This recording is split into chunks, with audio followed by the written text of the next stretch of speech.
है ना, 27 मिनट की बनेगी। लिखा था। आज वही होगा, आज तो वही आखिरी टॉपिक बचे हैं। कौन सा? रीडिस्ट्रीब्यूशन ऑफ चार्ज, बस वही तो बचा है ना, और कुछ तो बचा नहीं है। कंडक्टर इंसुलेटर तो कल बहुत देर पढ़ा दिया, ठीक है वो। लेकिन कुछ टर्म आपको पता है ना, रजिस्टिविटी और रेजिस्टेंस क्या होता है, 10th में पढ़े हो रजिस्टिविटी क्या होता है। देखो रेजिस्टेंस तो जानते हो, आर से डिनोट करते हैं। रेजिस्टेंस का उल्टा कौन होता है? कंडक्टेंस। कैसे समझ आया? रेजिस्टेंस कंडक्टेंस ऐसे। और रजिस्टिविटी, रजिस्टिविटी रो से डिनोट करते हैं। और ये किसके इन्वर्सली प्रोपोर्शनल होता है? कंडक्टिविटी, ठीक। सिग्मा से डिनोट कर सकते हैं इसको। अलग अलग कंडक्टेंस, आप केमिस्ट्री में जाएंगे तो कुछ और भी एक अलग टर्म आता है, तो वहाँ पे भी देखेंगे। कप्पा पढ़ा है इलेक्ट्रोलाइट में, पढ़ा करो, ठीक। और इसकी यूनिट साइमन होती है ना, और ओम इनवर्स ये सब, महो है ना, महो। रेजिस्टेंस की बात करें, यहाँ कौन मीटर आएगा? इसमें आएगा मीटर। रजिस्टिविटी को हम डिफाइन करें तो आप जानते हो रो बराबर आर ए अपॉन एल। तो डिफाइन कैसे करोगे? अगर वायर की लेंथ 1 है, उसका एरिया 1 है, यूनिट एरिया है, तो जो रजिस्टेंस होगा वही क्या होगा? रजिस्टिविटी, है ना। तो अगर हम इसको डिफाइन करने को बोलें, resistivity is the resistance of wire having unit length and unit area of cross section। तो रजिस्टिविटी एक तरह से क्या है? रेजिस्टेंस ही है, लेकिन ऐसे वायर का जिसका लेंथ क्या हो 1 और उसका एरिया क्या हो 1। और ये भी आपको पता होगा रजिस्टिविटी, करंट इलेक्ट्रिसिटी में था भी टर्म। ये भी आपको पता है, it does not depend upon length and area, not depend upon length and area.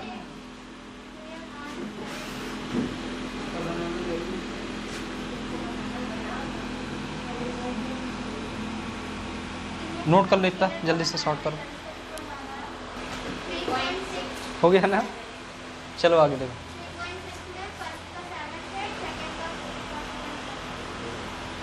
Next एक जो आपका रह गया है, रीडिस्ट्रीब्यूशन ऑफ चार्ज। थोड़ा सा लेंथी डेरिवेशन है और समझ में आ जाएगा, बस कैलकुलेशन ज़्यादा है, बाकी और कुछ उसमें खास है नहीं।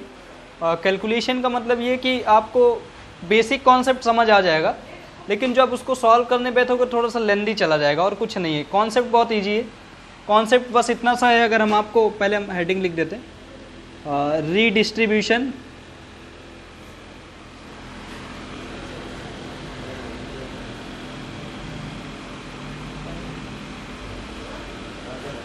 या फिर एक और नाम से रहता है, याद है? रीडिस्ट्रीब्यूशन ऑफ चार्ज, और एक और इसका नेम होता है energy, loss of energy, loss of energy in sharing charges. इसका ये बिल्कुल मतलब नहीं है कि ये कंजर्वेशन ऑफ एनर्जी को फॉलो नहीं करेगा, ठीक है, ऐसा कुछ नहीं। बस एनर्जी एक से दूसरी तरफ चली जाती है और कुछ होता नहीं है। देखिए, अगर हमारे पास दो कैपेसिटर हैं, एक का कैपेसिटेंस C1, दूसरे का कैपेसिटेंस C2, अलग अलग कैपेसिटेंस है, तो इसमें कुछ एनर्जी अलग होगी, इसमें कुछ एनर्जी अलग होगी, क्योंकि energy depend upon capacitance. Energy का फॉर्मूला हमने आपको डिराइव कराया था, हाफ C1V1²। लेट सपोज इनके बीच का पोटेंशियल V1, इनके बीच का पोटेंशियल V2, हाफ C1V1²। यहाँ पे दूसरी, ये फर्स्ट कैपेसिटर है और ये सेकंड कैपेसिटर है, इसकी एनर्जी E1 है, इसकी एनर्जी E2 है, हाफ C2V2²। कोई दिक्कत? ये हमारे पास दो कैपेसिटर रखे हुए हैं, थोड़ा सा इसको अलग कर दें, हम सेपरेट कर दें, ऊपर वाला C1, ठीक है। इसका पोटेंशियल V2, इनके बीच का पोटेंशियल जो डिफरेंस है वो V2 है। अब इधर देखो, अभी ये अलग अलग हैं, इसमें कुछ चार्ज होगा, इस पे चार्ज में मे बी Q1 हो और इस पे चार्ज Q2 हो। ठीक है, कैपिटल से कर रहे तो कैपिटल से करिए, स्मॉल से कर लीजिए तो ठीक। थोड़ी देर बाद हमने ये क्या किया, ये क्या है, बिफोर कंबाइनिंग, अलग अलग सेपरेट है ना ये। इन कैपेसिटर को अभी जोड़ा क्या हमने, दो कैपेसिटर को नहीं, तो ये बिफोर कंबाइनिंग। इसके बाद देखो हमने क्या किया, सेकंड फर्स्ट में बिफोर कंबाइनिंग, बी पार्ट में हम आफ्टर कंबाइनिंग।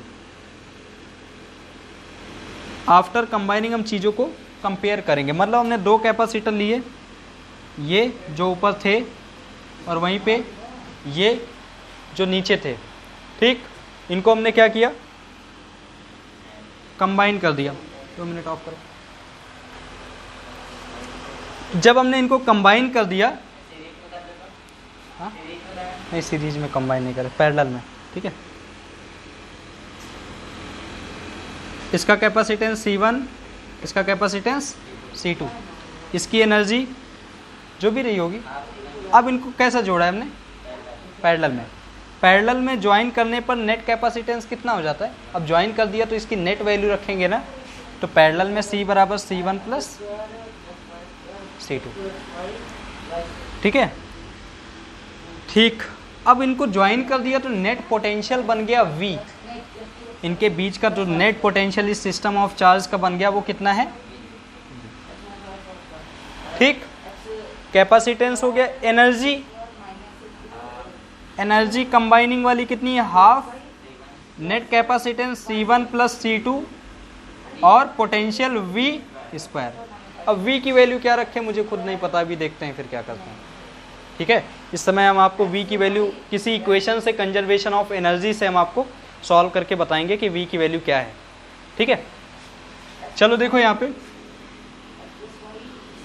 पहले जो इस सिस्टम ऑफ में एनर्जी थी वो मे बी 100 जूल रही होगी। 100 जूल का पोटेंशियल डिफरेंस एक तरह से समझ लो ऑन यूनिट चार्ज।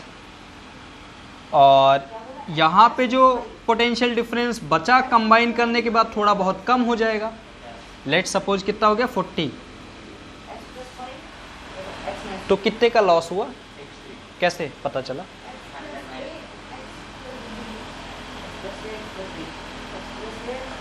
अच्छा एक मिनट, हाँ इनिशियल में माइनस फाइनल में, कोई दिक्कत।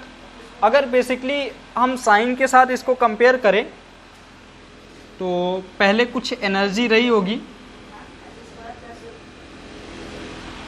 ठीक है 100 थी, ये तो 100 और ये तो आपको समझाने के लिए था।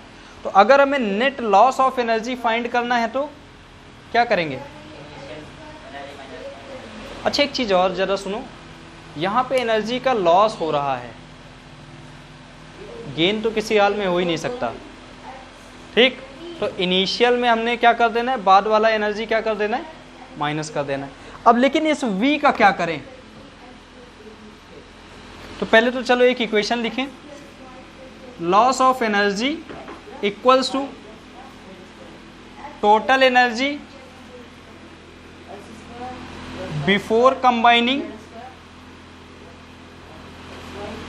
Minus total energy after combining. कोई दिक्कत यहाँ पे,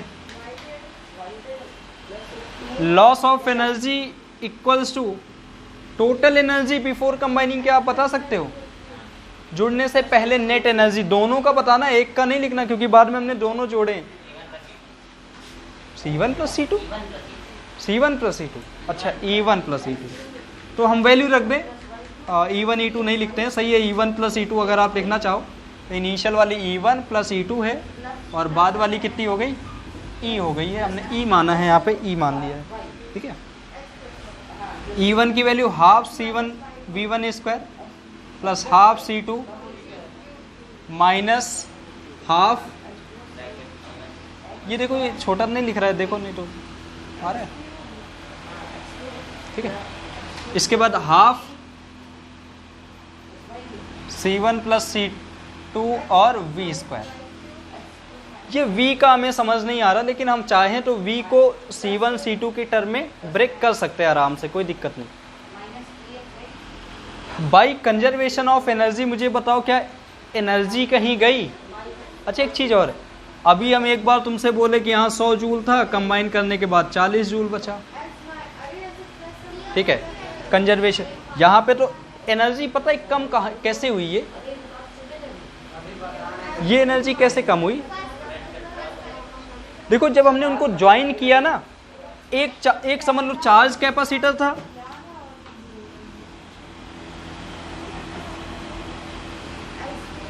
दूसरा अनचार्ज कैपेसिटर था। ये चार्ज है, ये अनचार्ज है, जोड़ दिया दोनों को। मुझे बताओ इसकी एनर्जी इस पे चली जाएगी कि नहीं चली जाएगी? तो अब इस पे एनर्जी कम हो गई कि नहीं हो गई? बस यही ऐसा है यहाँ पे कुछ। यहाँ पे एक में कैपेसिटेंस ज़्यादा है, बहुत highly concentrated, highly potential, highly charge थे, बहुत ज़्यादा चार्ज थे, तो उससे चार्ज दूसरे में क्या हो गया? ट्रांसफर हो गया, और कुछ नहीं है। तो इससे एनर्जी का लॉस हुआ कि नहीं? लॉस पूरे सिस्टम में कोई लॉस नहीं हो रहा, ये चीज़ याद रखिएगा। एक कैपेसिटर में चेंज हुआ कि नहीं? अब चलो यहाँ पे देखो, अगर हम यहाँ पे V की वैल्यू निकालना चाहें तो एक इक्वेशन यूज कर सकते हैं, बाई कंजर्वेशन ऑफ चार्ज।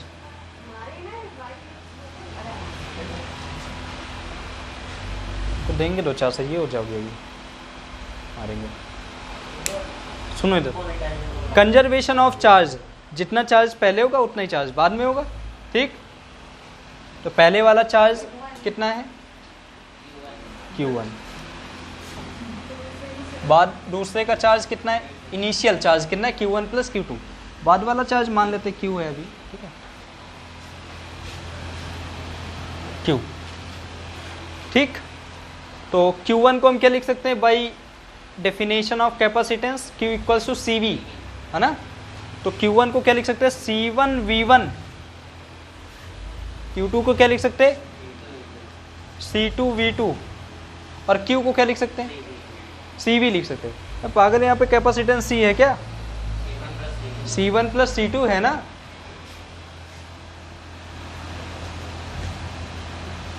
ठीक, यहाँ से V की वैल्यू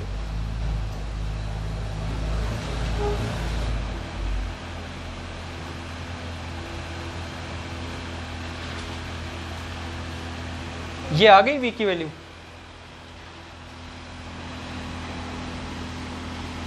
उनको कैमरे में जो ज़्यादा आने का शौक है ना, किसी दिन बुलाएंगे यहाँ पे, समझ लेना। उस दिन भी था ना इस पे भी देखने का शौक, तो ऐसे देख रहा था।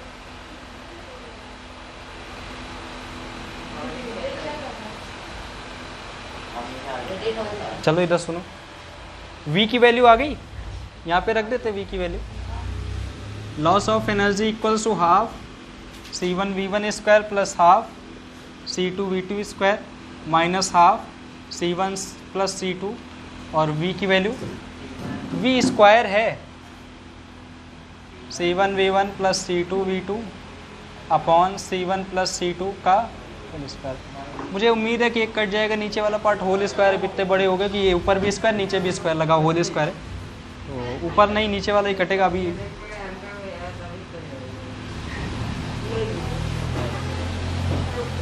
ठीक, अब सही लग रहा, बहुत सारी चीज़ें कॉमन, बहुत सारी नहीं, केवल एक ही चीज़ कॉमन, हाफ, है ना। तो loss of energy equals to half, इधर आ गया। ये सॉल्व करना आता है? अगर हम तुमसे बोले A plus 1/B plus 1/C, तो पहले एलसीएम लेते हैं, या फिर कुछ ऐसा लिखा A प्लस 1 प्लस 1/C, तो पहले एलसीएम लेते हैं और दोनों में मल्टीप्लाई करते हैं। इतना तो पता होगा, भैया मैथ के स्टूडेंट हो, अगर बायो के हो तब भी कोई दिक्कत नहीं, पता होना चाहिए, सब 5th 6th में पढ़ाया जाता है ना। इधर ट्रांसफ़र करके एलसीएम C आ जाएगा, और इसको सॉल्व करने पे AC और C प्लस 1, यही तो आएगा। चलो इसी तरह यहाँ पे भी कुछ हमें ऐसा दिख रहा, पहला टर्म दूसरा term something term divide by, तो हाफ तो कॉमन कर ले, चलिए हाफ कॉमन कर ले, तो C1 V1 square plus C2 V2 square. अब देखो अगर मुझे इसको होल एलसीएम में लेना तो ये इसमें भी मल्टीप्लाई होगा और इसमें भी मल्टीप्लाई होगा, जैसा अभी हम तुमको बताए हैं। तो ये कितना आ जाएगा, C1 plus minus C1 V1 plus C2 V2 का whole square upon C1 plus C2 का स्क्वायर। नहीं, फुल कॉमन हो गया। Loss of energy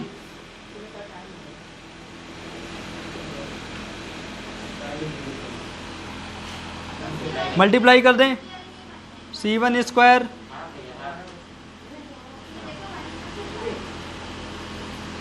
C1 square V1 square plus C1 C2 V2 square plus C1 C2 V1 square plus C2 square V2 square. कोई दिक्कत? बाहर minus लगा, open करे तो अलग अलग हो जाएगा ना, सब में माइनस लग जाएगा। Minus C1 square V1 square minus C2 square V2 square minus 2C1 C2 V1 V2। सब कहाँ कैंसिल हो जाएगा? अरे हाँ, सब हो जाएगा। ये इससे कैंसिल, बस 2 कैंसिल हुआ। अच्छा, ये प्लस प्लस 2 हो जाएगा। बहुत बढ़िया, तुम्हें मैथ है। ये प्लस प्लस 2 हो जाएगा ना, सेम है क्या?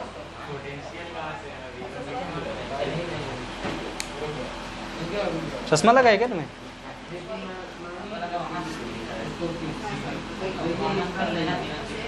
वन बाई टू, ऊपर से देखो C1 C2 कॉमन हो गया, C1 C2 C1 C2। नीचे देखो C1 प्लस C2 कॉमन हो गया। थोड़ा शॉर्ट में कर रहे हैं हम, शॉर्ट में क्या 1-2 स्टेप गायब कर रहे हैं। आप भी ऐसे जब बड़े डेरिवेशन है तो 1-2 स्टेप गायब कर सकते हो। गायब मतलब ऐसा ना करना कोई मेन स्टेप गायब कर दो, आप कैलकुलेशन में थोड़ा सा शॉर्ट कर सकते हो बस। अगर मगर शॉर्ट करने में फिर दिमाग लगा के करना, क्योंकि वहाँ पे गलत होने के चांसेस ज़्यादा होते हैं। ठीक है, यहाँ से कौन बचा? यहाँ से कौन बचा? यहाँ से कौन बचा? ऊपर लिख दे, नहीं तो अभी खत्म हो जाएंगे। ठीक है, दिख रहा है? अरे क्या कर रहे हैं? चलो अभी इधर देख लो, ये वाला हम इरेज कर दे अब। अच्छा, कंसीडरेशन लिख लोगे। कंसीडरेशन क्या लिखोगे? Consider 2 capacitor. First capacitor whose capacitance C1, potential difference V1, charge having Q1।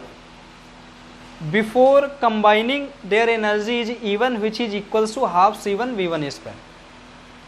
And there is a second capacitor whose capacitance is C2, potential difference V2, charge Q2 and energy is half C2 E2 which is equals to half C2 V2 square by formula। formula पता है energy. when these two capacitor are combined then there is a redistribution of charge। यहाँ पे charges का redistribution हुआ, but there is no loss of charge। कोई charge का loss नहीं हुआ, रीडिस्ट्रीब्यूट हुआ। इधर के चार्ज इधर चले आए लेकिन हुआ कुछ नहीं। तो there is redistribution of charge in that system. So there is a net loss of energy in form of potential difference. तो यहाँ पे एनर्जी का लॉस हुआ किस फॉर्म में? एनर्जी लॉस कोई और नहीं है, पोटेंशियल डिफरेंस। मैंने भी आपको कल बताया, पोटेंशियल डिफरेंस अगर आपके माइंड में आए तो आपके माइंड में क्या आना चाहिए? वो एनर्जी है, इलेक्ट्रिकल एनर्जी। ठीक, तो यहाँ पे कंबाइन करने पे लॉस हुआ। And these capacitor are connected in parallel, so their net capacitance is C and which is equals to C1 plus C2। in parallel combination net capacitance is C1 plus C2 and energy is equals to half C1 plus C2 multiplied by V square। there is a potential difference between system of charge that is V। अब बाद में हमने उस V की value find कर ली। यहाँ तक कोई दिक्कत? तो हम यहाँ से इतना इरेज करते हैं। देखो कितना आया, loss of energy equals to half C1 C2 upon C1 plus C2। और ये आपको दिख रहा होगा, अगर फार्मूला आपको दिख रहा हो A² B² 2AB माइनस का, V1 माइनस V2 का होल स्क्वायर, इसको क्या हुआ,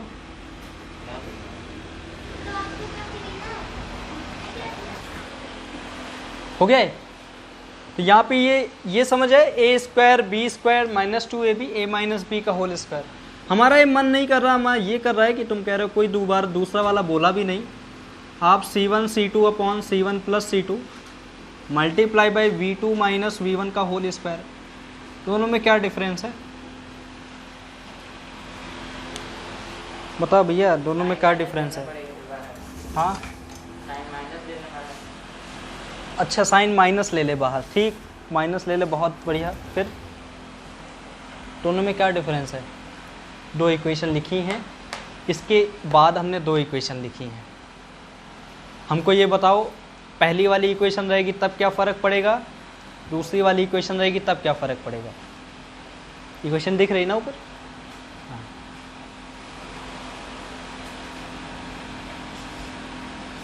तो समझदार हो ना तुम लोग, है ना? कोई भी मान लो कुछ भी, हम बस तुमसे ये जानना चाहते हैं, अगर हम पहली इक्वेशन लिख रहे तो हमें क्या फ़र्क पड़ेगा, दूसरी लिख रहे तो हमें क्या फ़र्क पड़ेगा, बताओ। हाँ क्यों? कोई फ़र्क नहीं पड़ेगा? अच्छा क्यों बताओ, काहे नहीं फ़र्क पड़ेगा?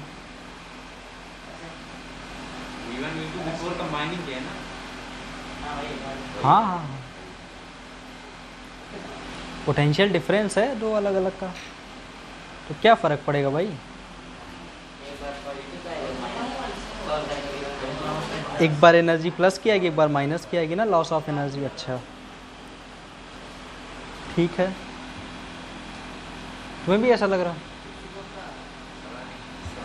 है? तो अरे हम कह रहे हैं ये इक्वेशन थी, इससे हमने एक बार ये इक्वेशन लिख दी, इससे हमने एक बार ये इक्वेशन लिख दी, गलत तो नहीं लिखा? खोलेंगे तो यही आएगा दोनों को। तो हम कह रहे हैं दोनों में क्या फ़र्क है, हम ये तुमसे पूछ रहे हैं, कौन सी सही है कौन सी गलत है?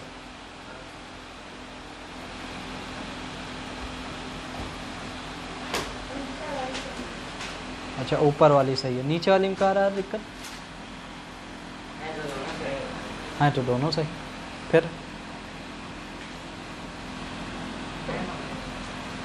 बताओ, वीडियो ना लंबी कराओ।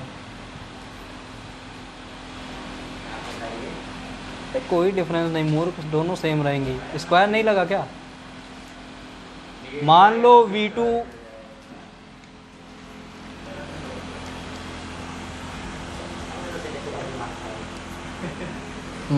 V2 ग्रेटर हुआ V1 से, तो पहली वाली इक्वेशन ले रहे हैं हम, तो V2 बड़ा है मतलब निगेटिव ज़्यादा है, तब स्क्वायर करेंगे तब भी प्लस आएगा। मान ले V1 बड़ा है V2 से, तब तो बहरहाल ही है पॉजिटिव, निगेटिव भी पॉजिटिव आ रहा है, पॉजिटिव तो पॉजिटिव आ ही रहा है, तो कोई मतलब नहीं, दोनों इक्वेशन सही और दोनों सही हैं। ठीक, कोई दिक्कत यहाँ पे? आ गया समझ में? बहुत सिंपल है, एक सिंपल सा बेसिक सा कॉन्सेप्ट यूज किया है, बस उस कॉन्सेप्ट को यूटिलाइज करने में आप मैथ तुम्हारी अच्छी होनी चाहिए। मैथ बेकार तो सब बेकार। ठीक है, नोट कर लो।